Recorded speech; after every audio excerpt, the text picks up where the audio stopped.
bodybuilding world still doesn't want to talk about that day, because that day proved muscle mass isn't everything. 15 witnesses at Ironhouse Gym watched Bruce Lee's solar plexus strike destroy a legend. So why did this story stay hidden? Los Angeles, June 1967. Venice Boulevard, the Ironhouse Gym. Not the famous Gold's Gym, not Muscle Beach. This is where the biggest, strongest men in Los Angeles come to prove themselves. Concrete floors, iron plates stacked against brick walls, chalk dust hanging in the air, the sound of metal clanging, grunts of maximum effort. This is serious lifter territory. Bruce Lee pushes through the heavy door. 26 years old, 5'7", 135 pounds, black training pants, white t-shirt. By bodybuilding standards, he looks like someone who wandered into the wrong gym. The gym is half full. Maybe 15 guys, all of them big. The smallest is probably 190. These men measure success in pounds lifted.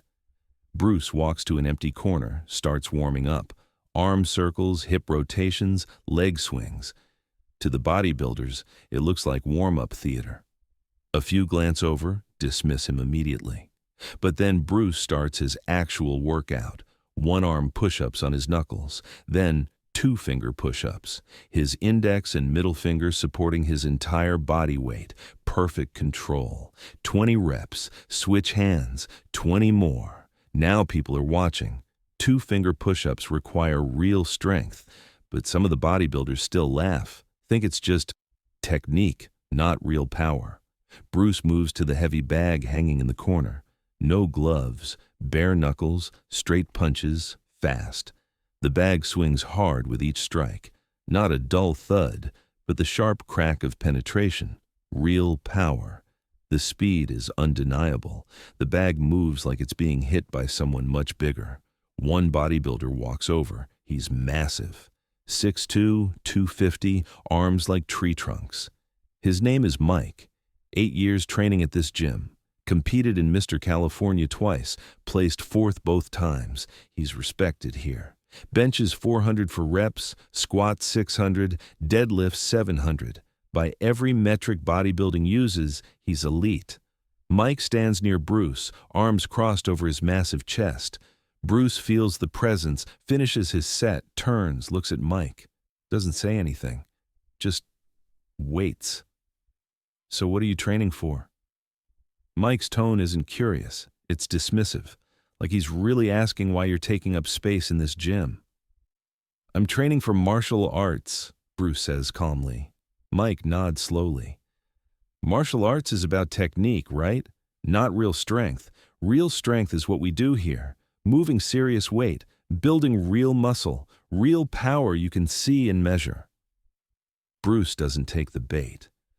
Strength means different things to different people. Mike laughs, not friendly, condescending. Strength means how much you can lift, how much muscle you have on your frame, how much force you can generate. That's strength. Everything else is just speed and tricks.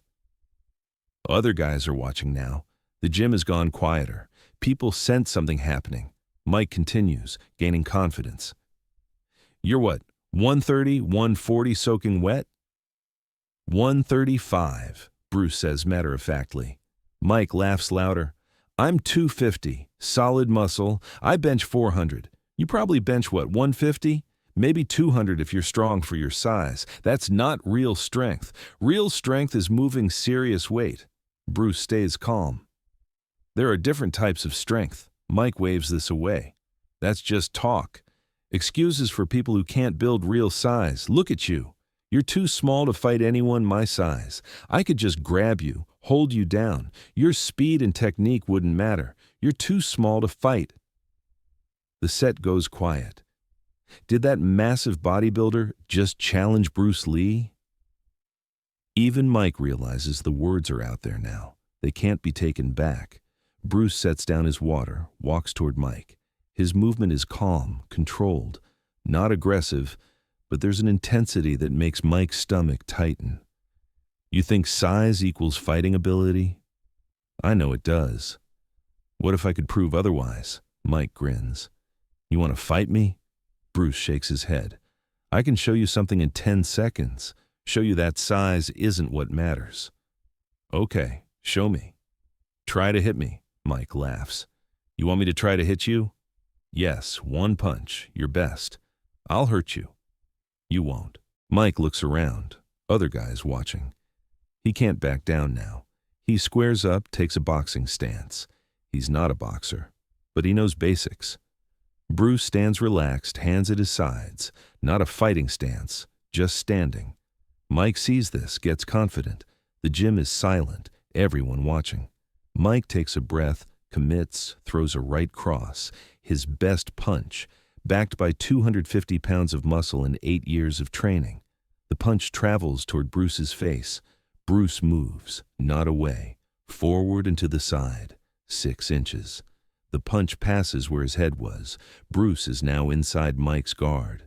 Close, too close for Mike to reset. Bruce's right hand shoots out. Open palm strikes Mike's solar plexus. Not hard, just enough. Mike's breath exits, all of it, at once. His diaphragm spasms. He can't inhale. His hands drop, go to his stomach. His mouth opens, gasping. Nothing comes in. His face goes pale. Panic, the animal panic of suffocation. His knees buckle, doesn't fall, just bends forward, hands on knees, making small choking sounds. 10 seconds from punch to helplessness, 10 seconds to dismantle a man who outweighs Bruce by over 100 pounds. The gym is dead silent. Nobody moves. After 30 seconds, Mike's diaphragm resets. Air comes back, ragged, painful. He straightens slowly, looks at Bruce with confusion. Shock. What you just experienced, Bruce says, is the difference between strength and skill. You're strong. Really strong. You can move weight I can't move. But fighting isn't about moving weight. It's about moving people. And people don't cooperate like barbells do, Bruce continues. You threw a good punch, fast, powerful. But fighting isn't about landing your best punch. It's about not letting your opponent land theirs. It's about position, timing, understanding how bodies move.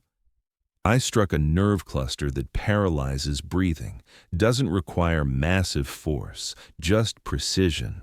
Mike finds his voice. That's a trick. There are no tricks in fighting, only things that work and things that don't. What I did works. What you believe, that size equals fighting ability, doesn't work. But in a real fight, I just did it, in front of 15 witnesses, in 10 seconds. Mike has no answer. I'm not trying to humiliate you, Bruce says. I'm trying to teach you. There's a difference between gym strength and functional strength. You've built an impressive physique, but you've never learned how to use it in combat. Bruce extends a business card. If you want to learn, I can teach you. Mike looks surprised. You'd teach me? After I said you were too small? Yes, because you learned something in the last 10 seconds. You learned you don't know what you thought you knew. That's the first step to real learning, humility. Most people never get there. You just did. Mike takes the card, still shaken but intrigued. 1 week later, Mike shows up at Bruce's school. Nervous, out of place.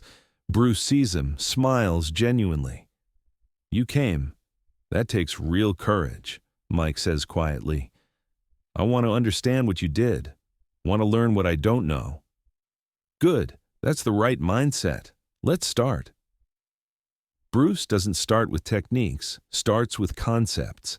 The difference between static strength and dynamic strength, between isolated muscle development and integrated body mechanics, between raw force and precise timing. Mike listens, takes notes, asks questions. This isn't about building size, it's about building capability, making the body work as a unified system. The training over months is humbling for Mike. He realizes how much unnecessary tension he carries, how his bodybuilding made him strong but rigid, how his size is actually a limitation he never considered.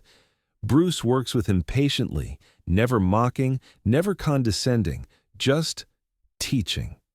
breaking down deeply ingrained movement patterns, teaching efficient movement, how to generate explosive power without excessive muscle engagement. Over months, Mike transforms, not physically, still 250, still massive, but he moves differently now. Lighter, faster, more controlled. He learns to use his size properly, as a tool, not a crutch. One day, Bruce tells Mike something important. When we first met, you dismissed me because I was small, but you were open enough to learn after being proven wrong. That's rare. Most people's ego won't allow it. Mike asks why Bruce didn't humiliate him that day. Because I've been dismissed too, told I'm too Chinese, too small, too different. I could have used that moment to feel superior, but that doesn't help anyone. Teaching you, helps me, helps everyone you'll eventually teach. Years pass. Mike integrates martial arts with bodybuilding. When people ask, he tells them about Bruce Lee, about 10 seconds that changed his life. Some listen, some train. The seed keeps growing. Who have you dismissed because of their size, their appearance? What assumptions are you carrying about strength and capability? Because 10 seconds is all it takes to prove those assumptions wrong.